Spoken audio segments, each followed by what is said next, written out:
So who wants to talk about death? It's not a popular subject, but it's actually important to think about. I mean, consider these questions from Nancy DeMoss Wolgemuth. How do you want to live the rest of the days that you have left on this earth? And what practical difference would it make for you to live your life, to live those remaining days in the light of eternity? Welcome to Revive Our Hearts Weekend. I'm Dana Gresh. I'm glad you stopped by. It's the last few days of winter where I live, so let's just cozy up by my fireplace and slow down. Yeah, I know time is precious. Actually, that's exactly what I want to talk to you about today. The phrase, time is precious, is pretty common, right? You might use it when you have a long to-do list that never seems to get shorter, and you don't have time to sit and just talk. But it's easy to forget that time is precious, not because of what you have to get done, but because someday, could be any day, you won't have any more of it. It's not a comfortable thing to think about, but one day, your time on earth will be over. Of course, if you're a child of God, you'll be with Him in heaven, and that's a joyful thing. But it's also sobering, because you never know when you'll be called home. I had a friend, Winter Evans Pitts. She was a budding Christian author and founder of a great ministry for tween girls because she had 4 precious daughters and wanted them to walk in truth. We were all shocked when one day her heart just stopped beating. She was 38. What if that were you tomorrow, or me? Would we be ashamed of how we'd spent our last days? Now, because of Jesus' work on the cross, we don't have to worry about earning anything by how we live. Rather, His sacrifice means we can live in joyful gratitude for what He's done, and that applies to how we prepare for death. Well, here's a term you may not have heard before: theology of death. John Avant is part of the leadership team at Life Action Ministries. He and his wife Donna sat down with Aaron Davis to talk about why we need a theology of death and what that means. Let's listen. Death we face all around us every day. Yeah. And a theology of death and dying that's biblically grounded has never mattered more because it can empower our lives in an era like this and empower our mission where we know this is actually important, not just for me personally to be ready to die, but there's meat to this in the way I actually live. Yeah, as you're talking, it's occurring to me that death should be among the topics we talk about most often. There's so few things that all of us will experience. You know, we won't all get married. We won't all have children. We won't all have a certain kind of job, but we will all die. And yet we are adverse to the topic. We tend to operate from fear or denial. Why is that? Why is it something that we all face but can't seem to face? Yeah. You know, my first experience with death makes me look back and realize I never really thought about it until I was 17 years old. I was a new believer. I was singing in a Christian band, and we were having great opportunities. And one day someone came to my door and said, "Cowboy is dead." And I said, "What?" Cowboy, we called him Cowboy, Keith Robinson, only person I knew in the mountains of Carolina that wore a cowboy hat. And he had drowned that day. Wow. And we were asked to sing at his funeral, and we did. And I sang beside him in the band we were in, and now he's gone.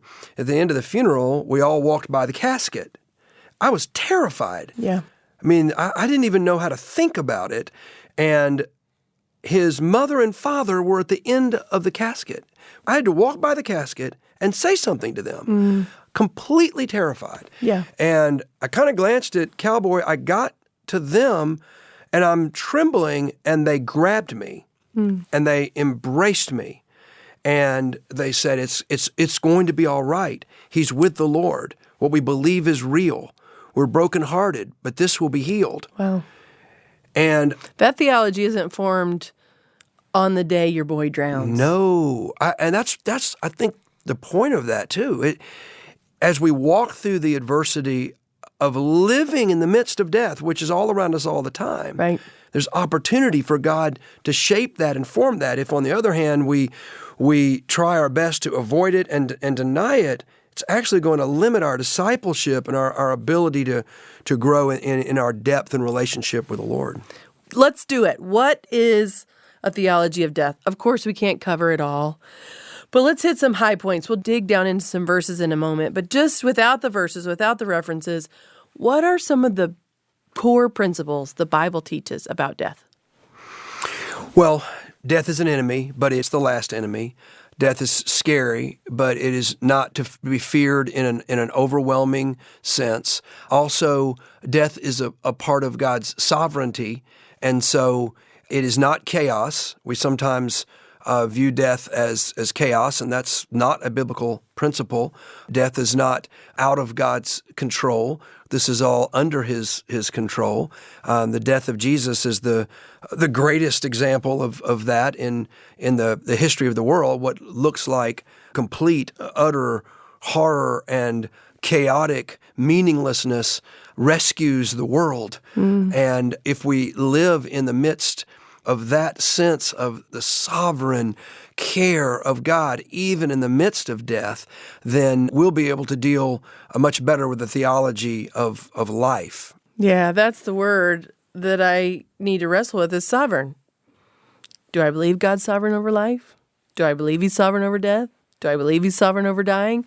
All of those things. Well, I want us to jump into 1 Corinthians 15. This whole chapter is about the resurrection, and I don't want to talk about death without talking about the resurrection. And I think the Corinthians must have had some questions about death, because Paul writes a lot about it. So, Donna, would you read us 1 Corinthians 15, 54 through 55?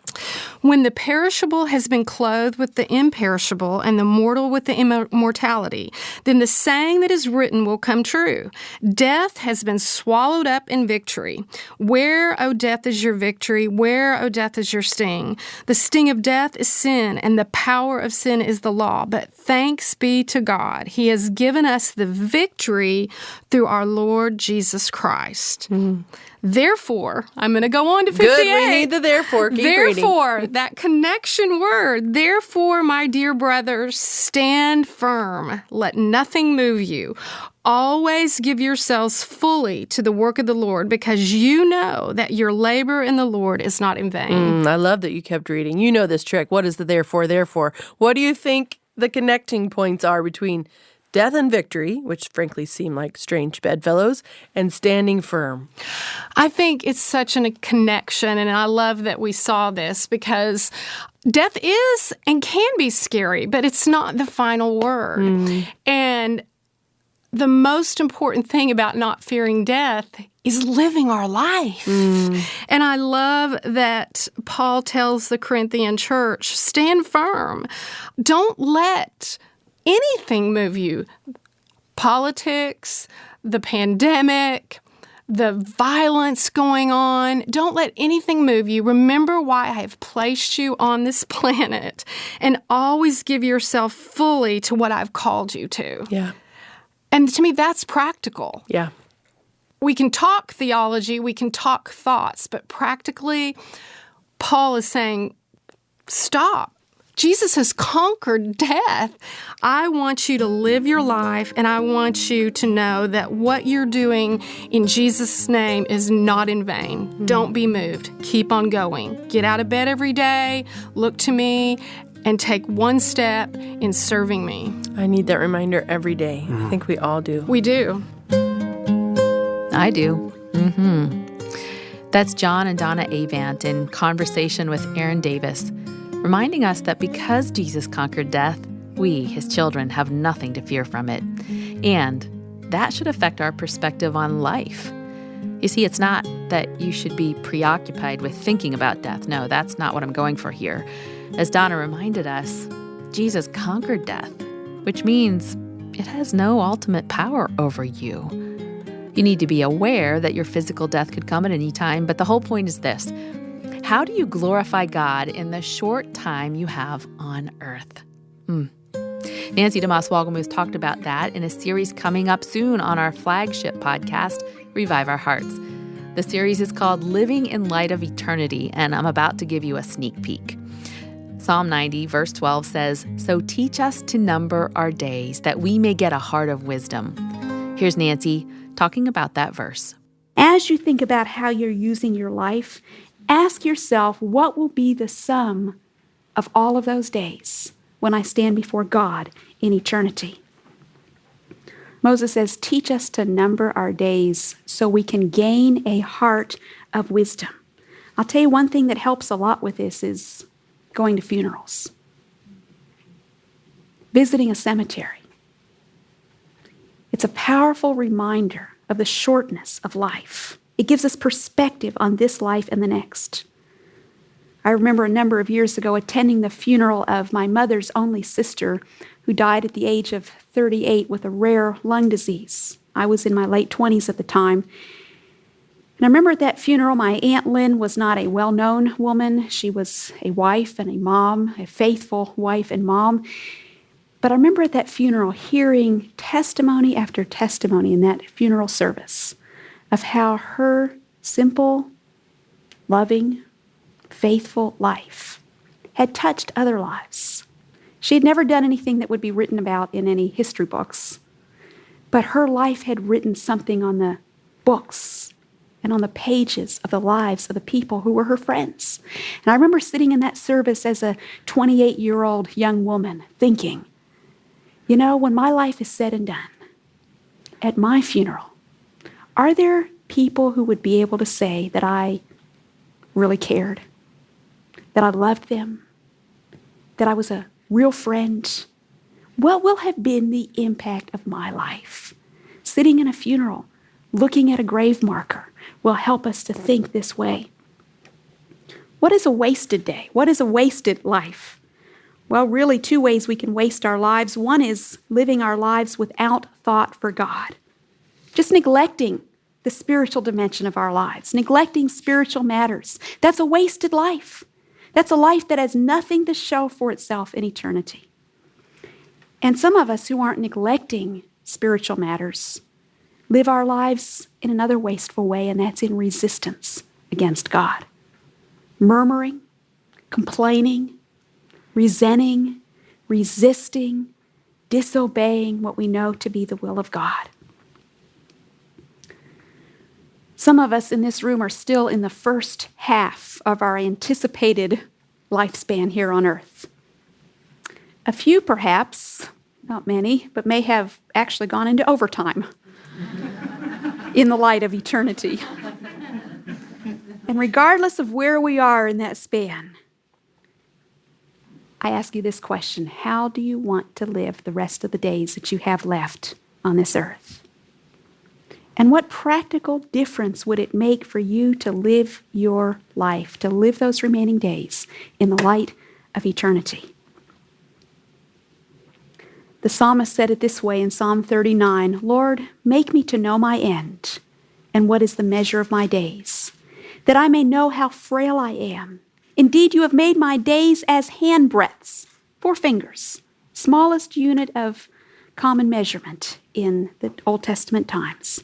My days are just like a handbreadth, and my age is as nothing before you. Certainly every man at his best state is but vapor. Surely every man walks about like a shadow. Surely they busy themselves in vain. He heaps up riches and does not know who will gather them. What practical difference would it make for you to live your life in the light of eternity? Author John Grisham tells a story about one of his best college buddies who died when both the young men were about 25 years old. He tells about how his friend called him and asked if they could have lunch together and told John that he had cancer. And John was just stunned. He couldn't believe this. They were both young men in the prime of life. And John asked his friend, "What do you do when you realize you're about to die?" His friend said to him, "It's real simple. You get things right with God.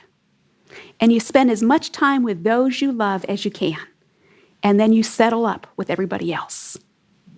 And then his friend said, "You know, really, you ought to live every day like you have only a few more days to live." When my dad went to be with the Lord over 20 years ago, my mother found in his desk drawer a little slip of paper that had this verse written on it, Psalm 90, verse 12. And it was written out in this paraphrase: "Teach us to number our days and recognize how few they are. Help us to spend them as we should." My dad was a man who lived in the light of eternity, always reminding himself and us that we had so few days. We knew not how few he would have. As at the age of 53, he had a heart attack and instantly was in the presence of the Lord. But he was a man, I believe, who had a triumphant, fruitful entrance into eternity. Because from the time he met the Lord in his mid-20s until the day he went to heaven 28 years later, he set about seeking how he could live the days that he had on this earth in the light of eternity. If you knew you had only a few days left, or months or years, and if it's 30 or 40 or 50 years, it's still just a few days, really, what would you do differently? Are there any phone calls you would make that you've been putting off? Is there a family member that you'd get in touch with and say, "Can we get reconciled?" Is there somebody that you've been waiting to come and ask your forgiveness, that you would take the initiative to see if you could be restored in the relationship? Is there some wrong from your past that you would be motivated to make right? Would you hold on to that grudge? Would you whine and complain about the circumstances that you have at this moment of your life if you knew that shortly you were going to be in eternity and none of that would matter anyway? I know I could stand to think about those questions more often. That's Nancy DeMoss Walgemuth teaching from Psalm 90. You'll hear the entire series on our daily program and podcast, Revive Our Hearts. That starts March 13th. Well, how about you? How would you answer Nancy's questions? Think about it. What a difference it would make if you and I asked the same questions next time we're tempted to complain about something. Time is precious. Don't waste it. One man who lived out this principle was Charles Wesco. In 2018, Charles and his wife Stephanie were new missionaries to Cameroon. We left October 17th, arrived October 18th in the country. Less than 2 weeks later, what started as a normal day very quickly turned into a nightmare. It was a Tuesday morning, October 30th. Charles, I remember he came in the kitchen and he said, "Get your grocery list together. We're going to go to town today instead of tomorrow." There were 2 shots fired into our vehicle. And I just remember looking up and seeing what no human should ever have to see.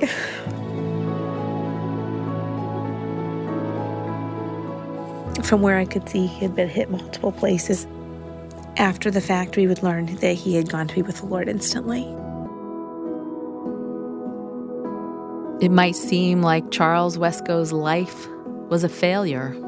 I mean, he and his family hardly had a chance to accomplish anything in Cameroon before Charles was in heaven, and his wife and 8 kids were headed back to the United States.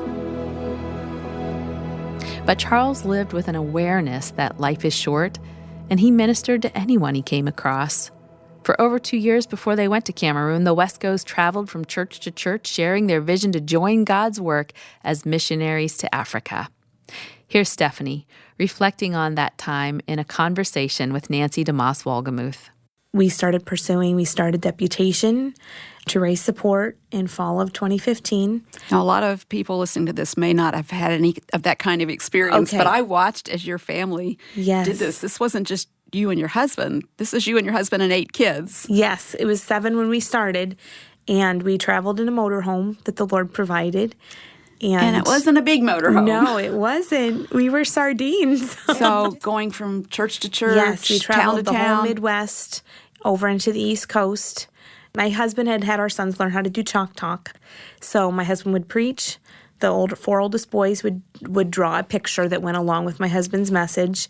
There would always be like an invisible picture of heaven, or one of the pictures had a stalk of corn, and that message is about, if the corn falling into the ground and dying. That if it doesn't do that, it will abide alone. Right. Yes, but if it dies, it'll bring forth more fruit. And you had no idea, of course, at that time that this was going to be a picture it would be. of your lives. Yes. Yeah. And your kids, were they on board with this? They were. And Charles was very good about, he tried to make it fun for the kids. And Charles really loved his kids, didn't he? He did. We'd be driving down the road. He'd be having whichever one was sitting by him, talking to them about something he had read in the Bible, or doing Bible memory verses with them or something. He was always investing in anybody. He was one of those men that whatever he was doing, he was always investing in someone. That came out a lot in his memorial service. Yes, he had a message he preached pretty much every church we were in, and the title of it was Living for Eternity. And one of his points in that message was, I think it was the first point, that he always said was living for eternity is always worth it.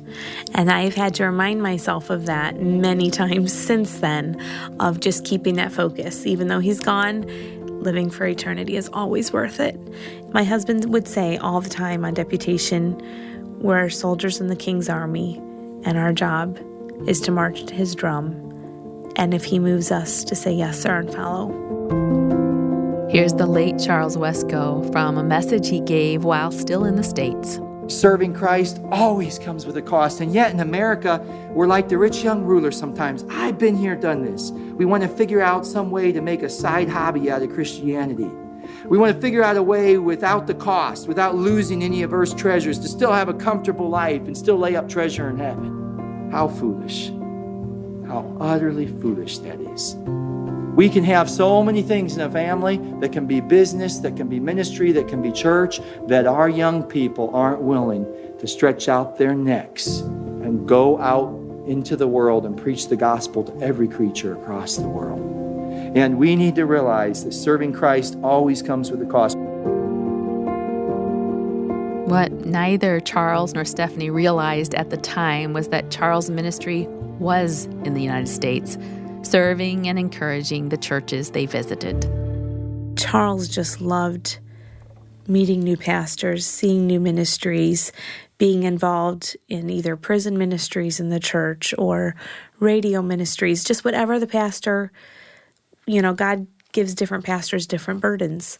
And he just loved coming alongside wherever we were, if he could help, getting involved.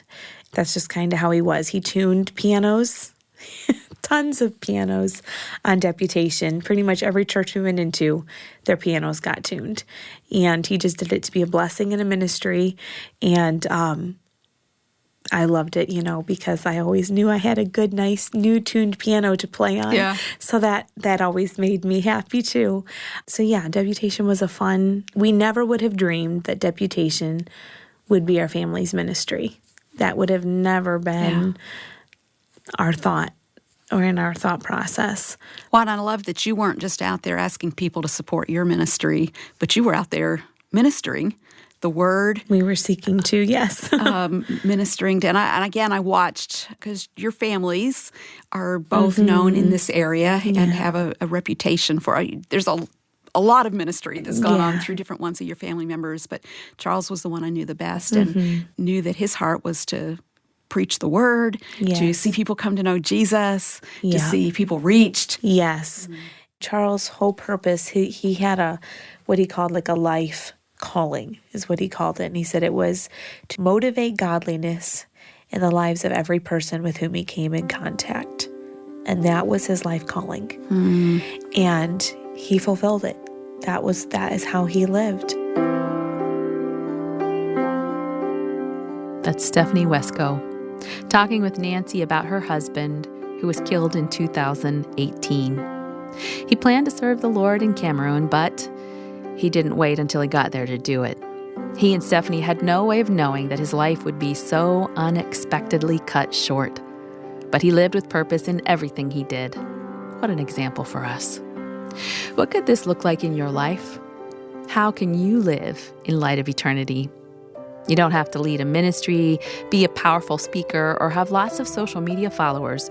You can live in service to God as you do laundry, teach your children to read, or serve customers in the drive-thru. Some of you have already been thinking about this subject more often than you used to. Maybe you're caring for aging parents, or maybe you are the aging parent, or perhaps you received a scary health diagnosis.